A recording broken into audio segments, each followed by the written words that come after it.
காத்திருந்து காத்திருந்து காலங்கள் சென்றதடி.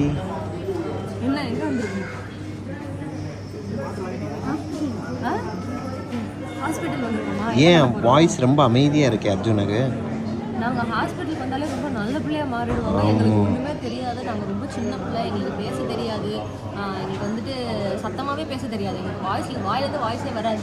ஆமாம், நடிப்பு நடிப்பு நடிப்பு அரக்கண மாதிரி. எத்தனை வருஷம் கழிச்சு இப்போ வந்திருக்கோம்? இப்போ வேக்சினுக்கு 1 இயர் கழிச்சு இல்லையா? 1 இயருக்கு அப்புறமா இப்போ நம்ம அதுக்கு இடைப்பட்ட காலங்களில் அர்ஜுனுக்கு உடம்பு முடியாமல் போனது அதெல்லாம் அந்த மாதிரிலாம் வந்திருக்கோம். இப்போ வந்துட்டு வேக்சின் போடுறதுக்கு இப்போ தான் வந்திருக்கோம். அதுவே தெரியாது தலைவனுக்கு. வேக்சின் தான் என்னன்னு தெரியாது. ஆமாம், டாக்டர் கிட்ட போயிட்டு சத்தமாக பேசுறேன்னா ஊசி குத்திடுவாங்கன்னு சொல்லி வச்சிருக்கேன். ஆமாம், அப்படிதானே மக்களே. டாக்டர் கிட்ட போயிட்டு கேட்கலாம், ஹஸ்கியா பதில் சொல்லக்கூடாது, சத்தமாக பதில் சொன்னாதான் வந்துட்டு ஊசி போட மாட்டாங்க. ஹஸ்கியா பதில் சொன்னால் ஊசி போட்டுருவாங்க. என்ன அர்ஜுன் ஹஸ்கியாக பேசுவியா என்ன? ஹஸ்கின்னா என்னது இப்போ நாய்க்குட்டி தானே அப்படின்னா? இன்னைக்கு ஒரு ஃபன் இருக்குது. பாவம். சரி, ஓகே, நம்ம இந்த வேக்சினை போய் போட்டுட்டு அதுக்கப்புறமா இந்த வேக்சின் எல்லாத்தையுமே பார்க்கலாம் மக்களே. அதுக்கு முன்னாடி நம்ம சேனலை சப்ஸ்கிரைப் பண்ணிடுங்க, பக்கத்தில் இருக்க பெல் ஐக்கானை தட்டி விட்டுருங்க. வாங்க வீடியோக்குள்ளே போகலாம்.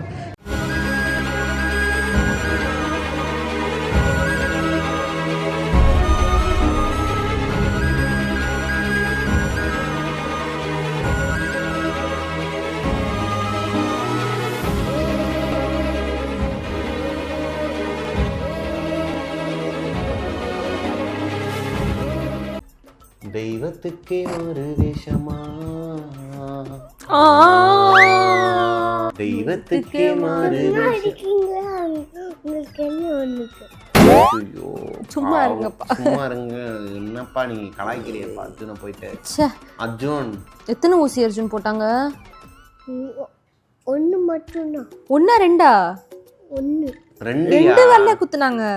2 குத்துனாங்க. 2 குத்துனாங்களே அர்ஜுன். 2 குத்துனாங்க. கேட்டு வாங்கி சொல்றான் பாருங்க. நல்லா போயிட்டு சொன்னோம். இவன் வந்துட்டு இந்த மூச்சு வாங்கி வாங்கி பேசுகிற மாதிரி இருக்குன்னு சொல்லிட்டு நிறைய பேர் கமெண்ட்டில் சொல்லியிருந்தீங்க. அவனை வந்து அதுக்கு ஸ்பீச் தெரப்பி கூப்பிட்டு போங்க, அதை கூப்பிட்டு போங்க, இது போட்டு போங்கன்னு சொல்லிட்டு நான் ஒரு 2-3 பேர் வந்து கமெண்ட்டில் சொல்லியிருந்தாங்க இந்த விஷயத்த. என்ன அது ஒரு கமெண்ட்டாக இருந்தாலும் சரி, 2 கமெண்ட்டாக இருந்தாலும் சரி, குழந்தைய பற்றி போடும்போது நமக்கு டக்குன்னு ஒரு வேலை நம்ம தப்பு பண்ணுறோமோ பார்க்கணுமோ அப்படின்னு சொல்லிட்டு தோணும்ல. ஆனால் என்னதான் இருந்தாலும் கமெண்ட்டை வச்சுலாம் நாங்கள் எடுத்துக்க மாட்டோம்னு வச்சுக்கோங்க. டாக்டர்கிட்ட ஒரு வார்த்தை கேட்போம் அப்படின்னு சொல்லிட்டு இன்றைக்கி ஊசி போட போகும்போது கேட்டோம், மூச்சு வாங்கி வாங்கி பேசுகிற மாதிரி இருக்கணும்னா அது வந்து 6 to 8 வயசு வரைக்கும் அப்படி தான் இருக்கும். நீங்கள் வந்துட்டு அவனுக்கு நிறைய ஆக்டிவிட்டீஸ் கொடுங்க அப்படிங்கிறாங்க. என்ன ஆக்டிவிட்டீஸ் கொடுக்குறது அர்ஜுன் உனக்கு? எனக்கு வந்து ஏபிசிடி, அதுக்கப்புறமா ப்ளே ஏரியா. ஆமாம், அதான் சொன்னாங்க அவங்க. ஆமாம், அவங்க வந்துட்டு ஸ்விம்மிங் அந்த மாதிரி அகாடமி அந்த மாதிரி இருக்கலாம். அந்த டான்ஸு, பாட்டு, அப்புறம் அது மிருதங்கம் கிளாஸுக்கெலாம் போக சொல்கிறாங்களே அர்ஜுன். மிருதங்கம் வாசிப்பியா? வாசிப்பியா அர்ஜுன்?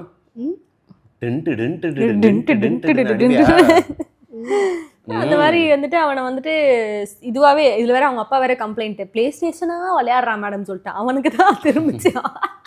என்ன சொன்னாங்க, நீங்க வேற எதுவுமே வேலை கொடுக்க மாட்டேங்கிறீங்கன்னா அப்ப அவன் பிளே ஸ்டேஷன் தான் விளையாடுவான், நீங்க வேற எங்கேயாச்சும் வெளியே கூட்டு போங்கன்னா வெயில் அடிக்குதுன்னு சொன்னேன்.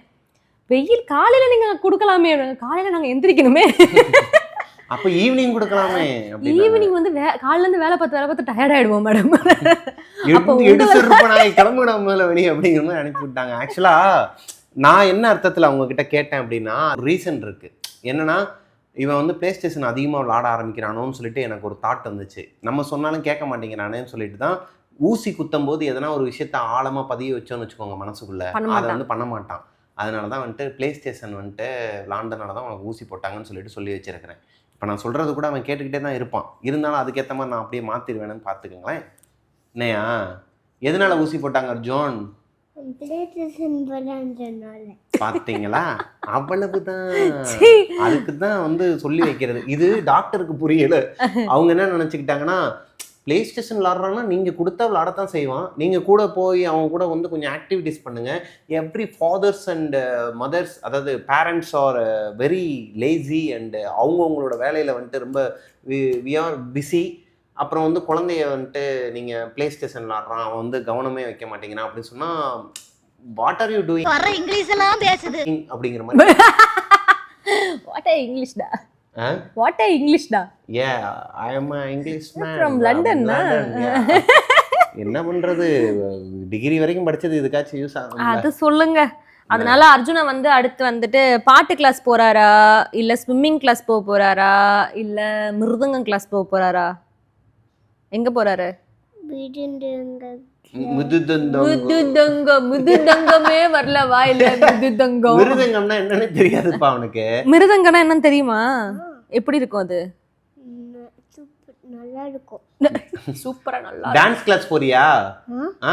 டான்ஸ் கிளாஸ் போறியா? சாண்டி என்கிட்ட சேர்த்து விடவா உனைய? ஆடுறியா? ஆடுறியா? இல்ல யுவராஜன் போறியா? யாருக்கிட்ட போற? இல்ல அப்பாவே சொல்லி தரவா? இல்லப்பா அப்பாவே டான்ஸ் கிளாஸ்லாம் இவன சைஸுக்கு என்னப்பா டான்ஸ் கிளாஸ்? நான் சொல்லி தருவேன் பாரு. நீ வேற சேர்த்து விட்டோம்னா ஒரு வருஷத்துல அவன் உனக்கு சொல்லி கொடுப்பான். இல்ல ஆமா, எல்லாம் சின்ன சின்ன பொடிசுங்க தான் அவ்வளவு அழகா ஆடுது. சிங்கிங் கிளாஸுக்குலாம் அனுப்பணும்னு சொன்னாங்களே, நான் வேணா எதுவும் ட்ரெயின் பண்ணவா? அனந்த வைத்தியர்கிட்ட அனுப்புமா? அனந்த வைத்தியநாதன் அவர்கிட்ட அனுப்புமா? ஏன்யா சிங்கிங் வேணாமா? இங்க பாரு அர்ஜுன், நீ சிங்கிங் கிளாஸ் போறியா, இல்ல டான்ஸ் கிளாஸ் போறியா, இல்ல அப்பா கிட்ட மிமிக்ரி கிளாஸ் வரியா? சரி சரி, அது வேணாம். சிங்கிங் அப்புறம் என்னை டிமிக்கி கொடுக்குறதுக்குன்னு என்கிட்டே இருக்கிறேம்மா. அர்ஜுன், எங்க வேணாலும் போறேன், ஆனா நீ மட்டும் எதையும் சொல்லி கொடுக்க மாட்டேன்னு சொல்லு. அப்ப நான் போறேன்னு சொல்லு. அப்படிலாம் சொல்ல மாட்டார் ஐயா. அப்பா கிட்ட பாட்டு கத்துக்கிறியா? அப்பா மல்டி டேலண்டட்மா. சரி, நீ அப்பா கிட்ட மிமிக்ரி கத்துக்க போறியா, இல்ல பாட்டு கத்துக்க போறியா, இல்ல வெளியே போயிட்டு டான்ஸ் கத்துக்க போறியா? அப்பா கிட்டங்கிற அந்த வார்த்தையை எடுத்துட்டு கேளு, சொல்லுவான் கடகடன்ட்டு. மிமிக்ரியா பாட்டா டான்ஸா? மிமிக்ரியா? யார மாதிரி பேசணும் உனக்கு? பாத்தியா, நான் எதுவுமே சொல்லி கொடுக்கல, அவனே அப்படி இருக்கிறான். என்ன பண்றது? தளபதி மாதிரி பேசணுமா உனக்கு? எங்க பேசு, தளபதி மாதிரி நீ பேசு. சத்தமா பேசினாதான் வெக்கம் வரும் எங்களுக்கு. பேசுங்க பேசுங்க, சத்தமா பேசுங்க. எங்க விஜய். எங்க விஜயா? அதான் உங்க தளபதி வந்து சிஎம் ஆயிட்டாரு அர்ஜுன். உங்க விஜயா? இப்படி உட்கார்ந்தேனா அப்புறம் சேம் சேம் பப்பி சேம். தளபதி பார்க்க போலாமா? இப்பவா? இப்ப இல்ல, நாளைக்கா. தளபதி பார்க்கணுமா உனக்கு? என்னைக்கா ஒரு நாள் பார்த்து என்ன பண்ணுவ? யோசனைக்கா சொல்லு. பார்த்து என்ன பண்ணுவ? என்ன பண்ணுவேன்? தளபதி நேர்ல பார்த்தா என்ன பண்ணுவ? திடீர்னு இப்போ முன்னாடி வந்து தளபதி நிக்கிறாரு, என்ன பண்ணுவ? என்ன அர்ஜுன் எப்படி பாருக்குற அப்படின்னா என்ன சொல்லுவ? ஐயோ ஐயோ, இப்படித்தான் நாங்க ரொம்ப ரொம்ப ஒரு மாதிரி அப்படியே மயக்க போட்டு விழுந்துருவான்னு நினைக்கிறேன். அவனுக்கு பின்னாடி பார்த்தா நானும் மயக்க போட்டு. தளபதி தளபதி என்ன பண்ணுவ அர்ஜுன்? தளபதி வந்து முன்னாடி நின்னா டக்குன்னு சொல்லு. வீட்டுக்கு போகணுவேன். வீட்டுக்கு போகணுன்னுவேன். வீட்டுக்கு போகணுன்னுவியா? சரி மக்களே, ஒரு வழியா போயிட்டு வேக்சினேஷன் போட்டு முடிச்சாச்சு. இது வந்து 4 to 6 இயர்ஸ்க்குள்ள போட வேண்டிய வேக்சின். ஆமாங்க, வேக்சின் இப்பதான் என்னன்னு தெரியுது. வேக்சின்னா என்ன அர்ஜுன்? வேக்சின்னா லிம்பம். அங்க போயிட்டு அது செம்ம காமெடி. அங்க போயிட்டு டாக்டர் கேட்டாங்க, ஏதோ கேட்டாங்க, ஏதோ கேள்வி கேக்குறாங்க. இவல்ல எதுக்கு வந்தீங்க அர்ஜுன்? எதுக்கு வந்தீங்கன்னா லிப்பாம் போடணும். என்னடா அது என்னமோ அந்த ஒரு அது இது இதுல ஒரு இது வரும் தெரியுமா? சிரிச்சா போச்சு இல்லடா. பேச மாத்தி பேசு. இது மாத்தியோசியா அந்த செக்மெண்ட்ல கேக்குற கேள்விக்கு வேற எதனா பதில் சொல்லணும், அந்த மாதிரி சொல்லிருக்கான் அவங்க கிட்ட. என்ன எதுக்காக வந்திருக்கீங்க அப்படின்னு கேட்டா, லிப்பாம் போடணும் அப்படின்றான். லிப்பாம் போடணுமா அப்படின்றாங்க. ஸோ போயிட்டு வேக்சின் போட்டு வந்தாச்சு. 4 to 6 இயர்ஸ்ல போட வேண்டிய வேக்சின் இது. இதுக்கப்புறம் வந்து 2027லனா அப்போ அடுத்த வருஷம் தானே? ஆமா, அடுத்த வருஷம் வந்துட்டு அடுத்த வேக்சின் வந்து போடுறதுக்கு வர சொல்லியிருக்காங்க இதே டேட்ல. சின்ன வயசுல இருந்தே அர்ஜுனையும் நம்ம சேனலையும் வந்து நிறைய பேர் ஃபாலோ பண்ணிட்டு இருக்கீங்க. ஆமா, அந்த ஏபி ஃபேமிலி எல்லாருக்குமே வந்து இந்த வீடியோ ஹெல்ப்ஃபுல்லா இருக்கும்னு நினைக்கிறேன். எஸ், நீங்களுமே வீட்டில் வந்து குழந்தைங்க இருக்குன்னா ஒரு வேக்சினையும் ஞாபகம் வச்சு மறக்காம போட்டுருங்க. வண்டியெல்லாம் சர்வீஸ் கொடுக்கறது எவ்வளோ ஒரு முக்கியமான ஒரு விஷயமோ அந்த மாதிரி பிள்ளைங்களுக்கு வந்துட்டு வேக்சினை ஸ்கிப் பண்ணாம எல்லா வேக்சினையும். ஐயோ, அப்படி கிளிக்க கூடாதியா? பிள்ளைங்களுக்கு வந்து வேக்சின் கரெக்டான டைமுக்கு போடுறது ரொம்ப நல்லது. அப்பதான் வந்துட்டு இந்த ஃப்ளூ அந்த மாதிரியான விஷயங்கள்லாம் வந்துட்டு சீக்கிரமா இல்லாம கொஞ்சம் இம்யூனிட்டி பில்ட் ஆகும். இன்னைக்கு வந்துட்டு ஜிடிஏலயே இருக்கேன் பாரு, இம்யூனிட்டிடா அது பேரு. இப்போ வந்துட்டு போட்டு அந்த வேக்சின் வந்துட்டு மீட்டியா இம்யூனிட்டி தான். இப்போ போட்ட அந்த வேக்சினுக்கு வந்துட்டு ஃபீவர் வரும்னு சொல்லியிருக்காங்க. ஃபீவர் வரும்னு சொல்றதுனால நம்ம வந்து P250 அடிடி மக்கள்ல நாங்க பழனிக்கு போயிருந்தோம். பழனிக்கு போயிருந்தோமா? எப்பாடி அது மொட்டை அடிக்கிறதுக்கு எப்பயோ போனதுடா. அந்த வீடியோ பார்த்தா நினைக்கிறேன் இல்லையா? இதுல என்ன ஒரு ஹைலைட்னு பாத்தீங்கன்னா, இப்ப நம்ம ஆளு வந்து பழனி நம்ம எடுத்த அந்த பழைய வீடியோஸ் எல்லாத்தையுமே போட்டு அவனே நீலாம்பரி மாதிரி உட்காந்து பாத்துக்கிட்டு இருக்கான். அது இந்த சம்மர் டைம்ல வந்து அவனுக்கு போர் அடிக்குது போல. ஐயோ ஏன்டா சம்மர் டைம்ல அவனுக்கு வந்து போர் அடிக்குது போல. ஃபுல்லா அவனோட வீடியோஸ் எல்லாத்தையும் வச்சு பார்த்துக்கிட்டு இருக்கிறான். அது போக நிறைய பேர் வந்து கமெண்ட்ல கேட்டீங்க, அதாவது இன்ஸ்டாகிராம்ல கேட்டீங்க, அஞ்சலி கிட்டே முன்னாடியே நாங்கள் அனுப்பியிருந்தோம், ஆனால் அவன் வந்து ரெஸ்பான்ஸ் பண்ணல அப்படிங்கிற மாதிரி போட்டிருந்தீங்க. ஃபிக்ஸ் வந்ததுக்கு வந்துட்டு எப்படி வந்து அவனை க்யூர் பண்ணீங்க, அதுக்கப்புறம் அவனுக்கு என்ன ஆச்சு ஏது, அதை வந்து நான் என்னோட குழந்தைக்கும் வந்து ஃபிக்ஸ் வந்துருக்குது, அதை பற்றி நான் வந்து எப்படி அவங்கள வந்து ஹேண்டில் பண்ணுறதுன்னு சொல்லிட்டு அஞ்சலி கிட்ட கேட்டேன். ஆனால் அவங்க வந்து ரிப்ளை பண்ணல அப்படிங்கிற மாதிரிலாம் சொல்லியிருந்தாங்க. நான் போயிட்டு அஞ்சலி கிட்ட கேட்டேன், ஏன்பா ஒருத்தவங்க நம்மளோட சப்ஸ்கிரைபர் வந்து இந்த மாதிரி கேட்டிருக்காங்க, நீ ஏன்பா வந்து ரிப்ளை பண்ணாமல் விட்ட அப்படின்னு சொல்லி கேட்டா என்ன அப்படிங்கிறத அஞ்சலியை சொல்லுவா பாருங்களேன். அவங்க மட்டும் இல்லை, ஒரு சிலர் வந்துட்டு அர்ஜுனுக்கு அந்த இது வந்ததுலேருந்து ஃபிட்ஸ் வந்ததுலேருந்தே நிறைய பேர் வந்து எனக்கு மெசேஜ் அனுப்புவாங்க, இந்த மாதிரி என் பையனுக்கும் வந்துருச்சு, என் குழந்தைக்கும் வந்துருச்சு, எப்படி ஹேண்டில் பண்ணுறது, எப்படி வந்து மெயின்டைன் பண்ணுறது, எப்படி வராம விடாமல் பார்த்துக்கிறதுக்கு, அர்ஜுனுக்கு வந்துட்டு வந்துச்சுன்னு சொன்னீங்களா, அர்ஜுனுக்கு திரும்ப வந்துச்சா அப்படி இப்படின்னு சொல்லிட்டு நிறைய கேள்வி கேட்காங்க. ஒருத்தவங்க நான் மறக்கவே மாட்டேன், எதில் வந்து இந்த ஃபிட்ஸ் வந்த குழந்தைங்களை பற்றி ஏதாச்சும் கேட்குறாங்க அப்படின்னா எப்போ நான் பதில் சொல்கிறத ஸ்டாப் பண்ணேன்னா, ஒருத்தவங்க எனக்கு நைட்டு வந்து ஒரு 12-1 போல் எனக்கு வந்து மெசேஜ் அனுப்புகிறாங்க. நான் வந்துட்டு இன்ஸ்டாகிராம் சும்மா ஸ்க்ரால் பண்ணிட்டு இருந்தேன். அப்போ எனக்கு மெசேஜ் அனுப்புகிறாங்க, இந்த மாதிரி என் குழந்தைக்கு ஃபிட்ஸ் வந்துருச்சுன்னா நான் டக்குன்னு உள்ளே போய் பார்க்குறேன், என்னடா அதுன்னு சொல்லிட்டு உள்ளே போய் பார்த்தா என் குழந்தைக்கு வந்துட்டு இப்போ ஃபீவர் அதிகமாகிடுச்சு, ஃபிட்ஸ் வந்துருச்சு, உங்கள் வீடியோ பார்த்துருந்தேன், ஆல்ரெடி அர்ஜுனுக்கு வந்துருந்ததில்ல, இப்போ நான் என்ன பண்ணணும், குழந்தைய ஹாஸ்பிட்டலுக்கு கூப்பிட்டு போகணுமா இல்லை அப்படியே வீட்லேயே வந்துட்டு எதனா மாத்திரை கொடுக்கணும், என்ன மாத்திரை கொடுக்கணும் என்கிட்ட கேட்குறாங்க. அதெல்லாம் தப்புங்க, பெரிய எனக்குலாம் கொலை நடுங்கி போச்சு. ஏங்க வீட்டுல குழந்தைக்கு வந்துட்டு ஃபிட்ஸ் வருதுன்னு சொல்லிட்டு வச்சிருக்கீங்கன்னா டக்குன்னு உங்களுக்கு என்ன தோணணும், ஹாஸ்பிட்டலுக்கு போகணும்னு தோணும். இன்ஸ்டாகிராம் ஓப்பன் பண்ணி எனக்கு போய் மெசேஜ், நான் வந்து டாக்டர் இல்லை, நான் வந்துட்டு ஒரு விஷயமும் அர்ஜுன் வந்து கோத்ரூ பண்ணும்போது நான் எதுக்காக சொல்லுவேன்னா, நீங்க எல்லாமே அர்ஜுன் நீங்க எல்லாருமே வந்து ரொம்ப ப்ரிகாஷனா இருக்கணும் அப்படிங்கிறதுக்காக தான் சொல்லுவேன். அப்பவும் நான் எல்லா வீடியோலையுமே நான் என்ன சொல்லுவேன்னா, உங்களோட டாக்டரை நீங்க கன்சல்ட் பண்ணி அவங்க என்ன சொல்றாங்களோ அதை நீங்க கேளுங்கன்னு தான் நான் சொல்லுவேன். இந்த மாதிரியான விஷயங்கள்லாம் இருக்கு, நம்ம இப்படிலாம் பண்ணணும். இப்போ அர்ஜுனுக்கு ஃபிட்ஸ் வந்ததுல இருந்து டாக்டர் என்கிட்ட சொன்ன விஷயம், 100 டிகிரியை தாண்டக்கூடாது, டக்குன்னு ஸ்பைக் ஆகக்கூடாது, அதுக்குள்ள வந்து பார்த்துக்கோங்க, அதுக்குள்ள வந்துட்டு டக்குன்னு ஃபீவர் வருதுன்னா ஒரு டேப்லெட் கொடுத்துருக்காங்க, அந்த டேப்லெட் முதல் கொண்டு என்ன என்கிட்ட கேட்குறாங்க, தயவு செஞ்சு அந்த மாதிரிலாம் பண்ணாதீங்க. நீங்களே போயிட்டு மெடிக்கல் ஷாப்ல கேட்டாலுமே, இப்போ அஞ்சலி சொல்லலை, வேற யாராச்சும் உங்களுக்கு தெரிஞ்சவங்க கிட்ட வந்துட்டு கேட்டு நீங்க வந்து ஒரு மெடிக்கல் ஷாப்ல போய் கேட்டீங்கன்னா அதை கொடுக்க மாட்டாங்க. ஆக்சுவலி அர்ஜுனுக்கு அவங்க பிரிஸ்கிரிப்ஷன்ல போட்டிருந்த அந்த டேப்லெட்டை நாங்கள் போயிட்டு வாங்குறதுக்கே அவங்க வந்துட்டு கொடுக்க மாட்டாங்க. நாங்க 3 கேட்டோம், ஆமா 3 கேட்டோம்னு வச்சுக்கோங்களேன், 1 தான் கொடுப்போம் அப்படிங்கிற மாதிரிலாம் மெடிக்கல் ஷாப்ல சொல்லுவாங்க. ஏன்னா அது அவ்வளோ பவர்ஃபுல்லான டேப்லெட். அதை போயிட்டு நீங்க இங்க கேட்டுட்டு உங்களோட குழந்தைக்கு என்ன ஏதுன்னே தெரியாம எங்களன்னு இல்லைங்க, ஒரு எப்படி சொல்றது, ஒரு குருட்டுத்தனமா யாரையுமே இன்ஃப்ளூயன்சர்ஸையோ யூடியூபர்ஸையோ வந்து நீங்க வந்து ஃபாலோ பண்ணுங்க, அண்ணன் அக்கா தங்கச்சி இப்படி கூப்பிடுறது, உங்களோட ஃபேமிலியில ஒருத்தரா பார்க்கறது இதெல்லாம் ஓகே. ஆனா குருட்டுத்தனமா அவங்க என்ன சொன்னாலும் நம்பலாம், அவங்க என்ன சொன்னாலும் நம்பணுங்கிற அந்த ஒரு ஐடியாலஜியை தயவு செஞ்சு விட்டுருங்கம்மா. என்னடா அண்ணனே இப்படி சொல்றாருங்கலாம் நினைக்காதீங்க, அதுதான் ஃபேக்ட். ஏன்னா உங்களோட குழந்தைக்கு என்ன ஏதுங்கிறத நீங்க தான் பார்த்துக்கணும். அது போக அதை வந்து தீர்மானிக்க வேண்டியது டாக்டர் தான். ஒரு மெடிக்கல் சம்மந்தப்பட்ட ஒரு ப்ராடக்டையோ ஒரு விஷயத்தையோ வந்து நாங்கள் வந்து உங்ககிட்ட வந்து திணிக்க கூடாது, அது வந்து தப்பு.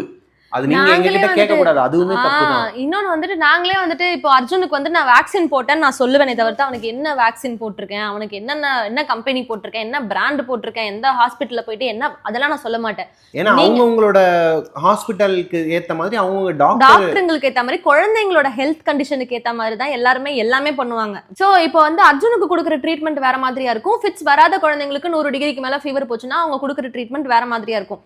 நாங்க வந்து ஒவ்வொரு விஷயமும் சொல்றதுக்குன்னா எங்களுக்கு வந்துட்டு ஆரம்பத்துல இருந்தே எதுவுமே தெரியாது. ஃபிட்ஸ் வந்தா எப்படி இருக்குன்றதே அர்ஜுன் வந்து பிறந்ததுக்கு அப்புறமா அவனுக்கு வரும்போது தான் எனக்கு தெரியும். அந்த ஃபிட்ஸ் இப்படி கூட ஃபிட்ஸ் வரலாம், என்னை பொறுத்த வரைக்கும் இப்படி இழுத்துட்டு இருக்கிறது தான் இது ஃபிட்ஸ்ன்னு நினைச்சிட்டு இருந்தேன்.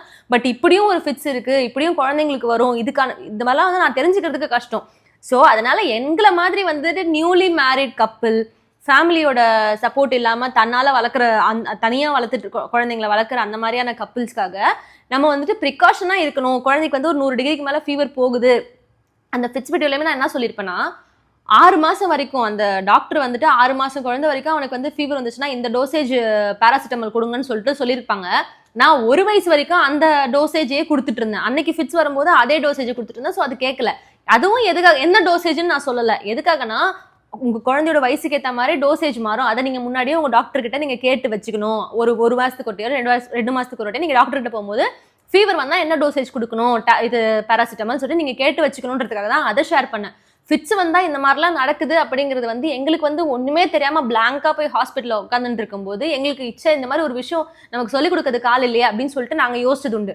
அதனால நாங்க எக்ஸ்பீரியன்ஸ் பண்ணதுல உங்ககிட்ட எதுக்கு சொல்றோம்னா, நாளைக்கு உங்களுக்கு வந்து அந்த மாதிரி ஒரு ப்ராப்ளம் வரும்போது நீங்க கிளியரா ஓகே இதுக்கப்புறம் இதுதான் நடக்கும், இப்ப குழந்தைக்கு இது மாதிரி ஆச்சுன்னா டக்குன்னு நம்ம ஹாஸ்பிட்டல் கூட்டு போகணும், 6 வயசு வரைக்கும் வராம இருக்கிறதுக்கு நம்ம டாக்டர் என்ன சொல்றாங்களோ அதை கேட்டுதான் பண்ணணும், என்ன அந்த மாதிரியான ஒரு நாலேஜ் உங்களுக்கு வரணும், ஒரு ப்ரிகாஷன் உங்களுக்கு வரணுன்றதுக்காக தான் நாங்க சொல்றதே தவிர்த்து நீங்க வந்துட்டு 12 மணிக்கு குழந்தைக்கு ஃபிட்ஸ் வந்துச்சுன்னா என்கிட்ட கேட்கறதுக்காக நாங்க சொல்லல. அதனால ஹெல்த் கண்டிஷன்ஸ் உங்க குழந்தைங்களுக்கு ஏதாச்சும் ஒன்று வருது அப்படின்னா அதை என்கிட்ட தயவு செஞ்சு வந்து கேட்காதீங்க. என்ன கேட்டு அந்த முடிவும் எடுக்கணும்னு நீங்க நினைக்காதீங்க. உங்க டாக்டர் கிட்ட உங்க குழந்தைய கூட்டு போயிட்டு நீங்க கேளுங்க. உங்களுக்கு ப்ரிகாஷனான விஷயங்கள் மட்டும் தான் எங்களால சொல்ல முடியுமே தவிர்த்து ட்ரீட்மெண்ட் இது கொடுங்கன்னு சொல்ற அளவுக்கு நாங்க டாக்டர்ஸ் கிடையாது. அதனால அதை மட்டும் கொஞ்சம் பார்த்துக்கங்கம்மா. ஆமா. ஏன்னா நீங்க எந்த அளவுக்கு எங்க மேல அன்பு வச்சிருக்கீங்களோ அதே அளவுக்கு 1% கூட குறையாம உங்க மேல நாங்க அன்பு வச்சிருக்கிறோம். எவ்வளவு பேர் வந்து ஃபேமிலியா நினைச்சிட்டு இருக்கீங்கிறது எங்களுக்கு ஒவ்வொரு இடத்துக்கு வெளியே போகும்போதும் சரி, ஒரு பீச்சுக்கோ இல்லை மால்க்கோ, இன்னைக்கு ஹாஸ்பிட்டல் போகும்போது கூட ஒரு 2 ஃபேமிலி வந்து பேசிட்டு போனாங்க. வயசானவங்கள்ல இருந்து குழந்தைங்க வரைக்கும் வந்து பார்த்து எக்ஸைட்மெண்ட் ஆகி பேசிட்டு போறாங்க. அப்படி இருக்கும் பட்சத்தில் நம்ம எதனா ஒன்று சொல்லி அவங்களுக்கு எதனா ஒன்று ரியாக்ட் ஆகி அது வந்து வேணாம், அது நம்மளோட 2 பேரோட பாண்டிங்குமே உடைக்கிற மாதிரி இருக்கும். ரெக்வஸ்ட் பண்ணி கேட்டுக்கிறேன், இந்த மாதிரியான விஷயங்கள்லாம் கேட்குறத தவிர்த்துருங்க. மோஸ்ட்லி நீங்கள் எந்த ஹாஸ்பிட்டலில் எந்த டாக்டர் கிட்ட பார்த்துட்டு இருக்கீங்களோ அவங்கக்கிட்ட போய் பாருங்கள். சேஃப்டி ப்ரிகாஷனுக்கு சில விஷயங்கள்லாம் வந்துட்டு அவங்க சொல்லுவாங்க, அதை மட்டும் நீங்கள் ஃபாலோ பண்ணுங்கள். மற்றபடி நீங்களுமே இப்போ உங்கள் டாக்டர் வந்து உங்ககிட்ட சொன்ன விஷயத்த பக்கத்து வீட்டுக்காரங்க கிட்ட போய் ஷேர் பண்ணுறது, இல்லை உங்களோட அக்கா பொண்ணு, இல்லை என்னோட அண்ணன் பையனுக்கு வந்து இந்த மாதிரி ஆயிடுச்சு, நான் என் பையனுக்கு வந்து இப்படி தான் பண்ணேன்னு சொல்லிட்டு அவங்களுக்கு நீங்கள் சொல்லாதீங்க. ஏன்னா அவங்களோட பாடி கண்டிஷன் என்ன, அவங்களோட என்ன இதில் இருக்கிறாங்கன்னு நமக்கு தெரியாது. அதை அவங்க டாக்டர் தான் முடிவு பண்ணணும். ஸோ இதை வந்து நீங்கள் உங்களோட குழந்தைக்கும் சரி மற்ற குழந்தைங்களுக்கும் சரி எதையுமே போட்டு குழப்பிக்காதீங்க. எங்ககிட்டே வந்து கேட்காதீங்கன்னு சொல்ல மாட்டோம், ஷேர் பண்ணுங்க. ஆனால் சில விஷயங்கள் இந்த இப்போ அஞ்சலி சொன்னாங்க இல்லையா டீட்டெயிலாக, அந்த மாதிரி விஷயங்கள்லாம் தவிர்த்துருங்கம்மா. இதனால தான் வந்துட்டு அந்த ஒருத்தவங்க வந்துட்டு இந்த ஃபிட்ஸ் பற்றி என்கிட்ட வந்து கேட்கும்போது நான் வந்துட்டு பார்த்துட்டு நான் ரிப்ளை பண்ணல. எப்படினாலும் நம்ம பண்ணலன்னா ஆட்டோமேட்டிக்காக அவங்க டாக்டர் கிட்ட போய் கேட்பாங்கன்றது தெரியும். ஸோ இந்த சம்மந்தப்பட்ட எந்த ஒரு மெசேஜ் வந்தாலும் என்னால் ரிப்ளை பண்ண முடியாது. ஏன்னா ரிப்ளை பண்ணதுனால வந்த விஷயத்த நான் பார்த்துட்டேன், அதனால வேண்டாம் அப்படின்னு சொல்லிட்டு நான் இன்னொன்று அதெல்லாம் தாங்கிக்கவே முடியாது. கண்டிப்பா நம்ம வந்து நம்ம சைட்ல இருந்து ஏங்க அடல்ட்ஸ்க்கு ப்ராப்ளம்னா பிரச்சனையே இல்லைங்க.